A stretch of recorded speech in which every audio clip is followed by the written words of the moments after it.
Dakle, projekat učenje češkog jezika je jako značajan za studente. Naravno, sada govorim kao prodekan isto filološkog fakulteta, značajan za studente iz nekoliko aspekata. Prvo, kada učite jezik, vi razvijate svoje jezičke vještine, razvijate mogućnost komunikacije, izražavanja na drugom stranom jeziku, što je jako značajno, pogotovo danas u 21. vijeku, kada se negdje podrazumijeva da već znate engleski jezik, dodatni jezik, u ovom slučaju češki jezik, je nešto što vam može dodatno otvoriti vrata. Otvara vam vrata novim poslovima, otvara vam vrata mogućnosti poznavanja novih kultura i sl. Tu bi se nadovezao upravo na ovo što sam pomenuo, kulture.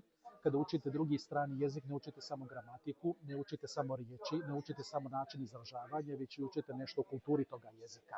Kroz učenje kulture nekoga jezika, stranog jezika, u ovom slučaju češkog jezika, učite o tome na koji način možete da proširite svoje horizonte. Učite na taj način da izađete iz nekih svojih možda čak i predrasuda, stvari kojima se osjećate udobno i učite o stvarima koje su vam možda neobične, koje su vam nove.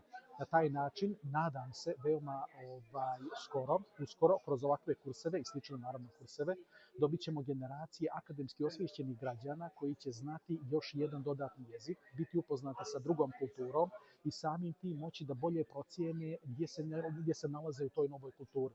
Da li su to neke vrijednosti koje su njima zanimljive, da li su to neke vrijednosti koje će oni da usvoje ili slično. Sve ovo je naravno značajno u pogledu evropeizacije Crne Gore. Evo, nadamo se skoroga pridruženja Evropskoj uniji, gdje će granice kako jezičke, tako i ove fizičke postojati samo u glavama, a kurs ovoga jezika, kurs češkog jezika će biti jedna od sjajnih stvari gdje ćemo našim studentima, nadam se, izbrisati bilo kakve granice i gdje će im Evropa biti upravo njihova kuća. Tako da kroz učenje jezika na ovaj način čini mi se da brišete mentalne granice i omogućava studenti da budu akademski ljudi 21.